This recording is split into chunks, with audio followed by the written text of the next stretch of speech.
Hey friends, so today's project is something that has been on the back of my mind for a very long time. About 3 years ago, I had bought this vest to copy to make a pattern for a stage show I was working on because I wasn't as comfortable with pattern making yet. And I used it, I copied it, and then it just sat there. And I realized this vest is actually kind of cute, and I started to think of ways I could rework it to wear to a Ren fair. Here in Michigan, we have this really big, really elaborate Ren fair, and my family's really into doing that stuff. So I'm always thinking of different outfits, so I'm not wearing the same thing every time. But I never did it, and so it's been sitting there for a very long time, untouched. But recently I've been really intrigued by the idea of historybounding, and I finally am getting the motivation to do this because the Hobbit challenge came to Instagram and I saw it and I thought it was the cutest thing. I started brainstorming and making my list of things hobbits like, and elaborate waistcoats was on there, and I realized I don't have one. So it was kind of this perfect excuse to finish this vague idea for a project that I had had for a while. And so I'm finally gonna do it. I'm hoping it's like a one-day make. So this is the vest. It is very wrinkly and very covered in cat fur because it's been sitting at the bottom of my closet for 3-ish years. I'm just really charmed by the plaid, and this green is one of my favorite colors, and it's got this really sweet little detail down here that I'm hoping to keep. And surprisingly, it's actually 100% wool. So I actually already took off the buttons when I was using it to make a pattern. So to start, I did a couple little doodles. This is roughly what I think it looks like now. And then we have just some little sketches of how I think it could end up. I'm kind of leaning against this one because I think to get this peplum, I'd have to cut some things on the bias, and that would interrupt that plaid. And I'm leaning against this one because it would get rid of that cute little detail at the bottom. I can always do that with a different vest. And then this guy's an under bust and these two are over bust. I think I'm kind of leaning towards this one. So I'll pin it, mark it, and we'll see. So as you can see here, I've got the front pinned. I could take away this point here, but then that puts the little detail at an angle, and I don't think I like that. So I'm gonna leave it like this. But if I do that, it doesn't quite give the shape I want. So I am gonna take in a bit from here.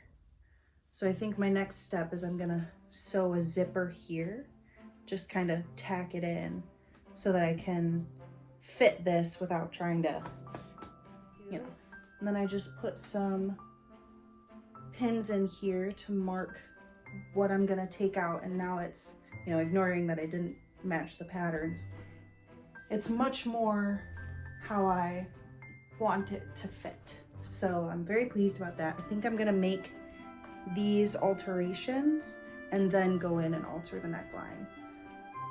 So I'm thinking maybe about here. So I got started by opening up the bottom where the shell and the lining are connected.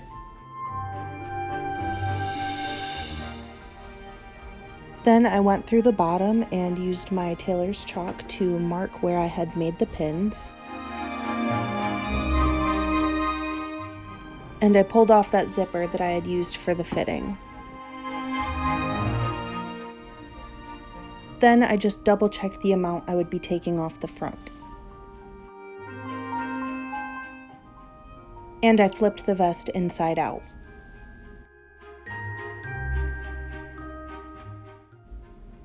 Then I just took it over to my iron and gave it a little press to keep it nice and straight. There was some understitching on the seam, so I just took that out wherever it would interfere with where I was going to sew. And I marked the line where I would be sewing with my tailor's chalk. Then I went ahead and sewed both sides, just making sure to keep the lining and the shell even with each other. When that was done, I clipped the seams to create a 1/2-inch seam allowance and ran it under the serger. Then I used a knitting needle to very carefully turn my edges, and I gave it a press right side out. I followed the chalk marks I had made and created a full line on the side seam. Then I matched this on the other side.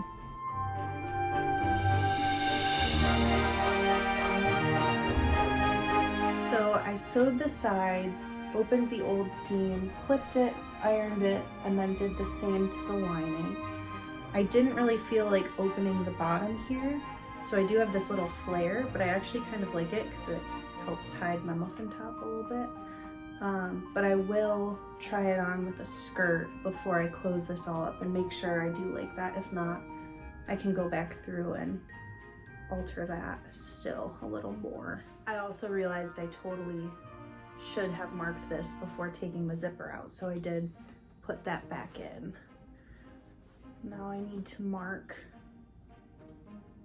where I want this. So this is what I've got right now. I think if I come just straight down from the shoulder here, that's not really enough, so I do have it curved a little to open it up a bit, and I think I like that. I think it looks, you know, very fantasy-esque.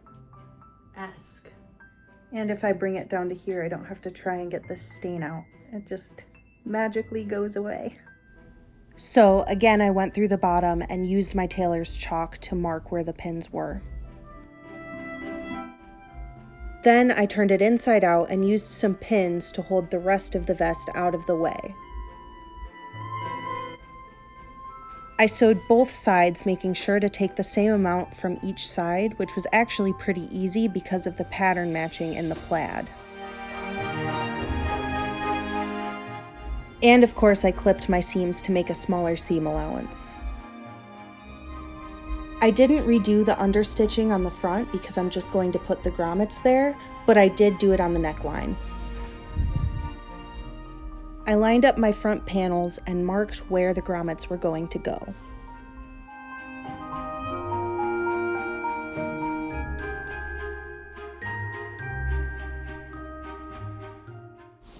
Then I grabbed my handy dandy tin with all of my grommets, and I picked some darker ones so they wouldn't stand out too much.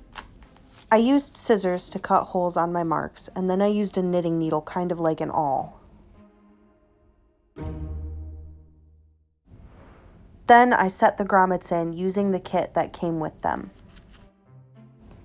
I tacked the lining and the shell together where I had taken it out earlier. And finally, I sewed the lining back to the shell at the bottom.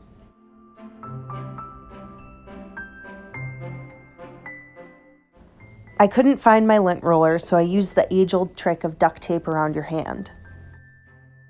And I gave it one final run under the iron to get rid of any wrinkles and remaining chalk marks.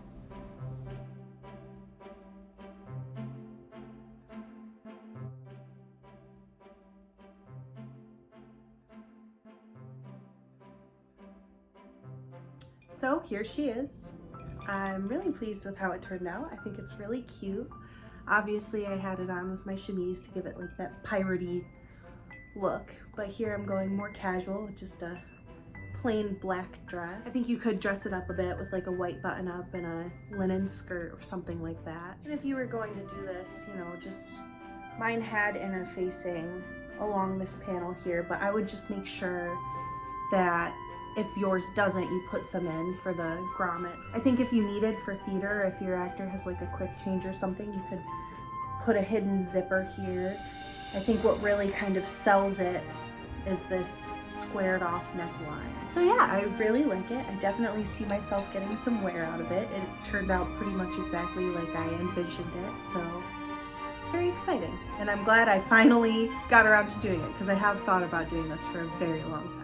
So if you're interested in history bounding or designing for a stage show or something like that, and you have a budget for either time or money. I think something like this is a good, easy way to create like that peasant or piratey or fantasy look, you know, without putting too much into it. So I really like how this project turned out. I hope you found it a little helpful or at least mildly entertaining, and I hope to see you in my next video. Bye, friends.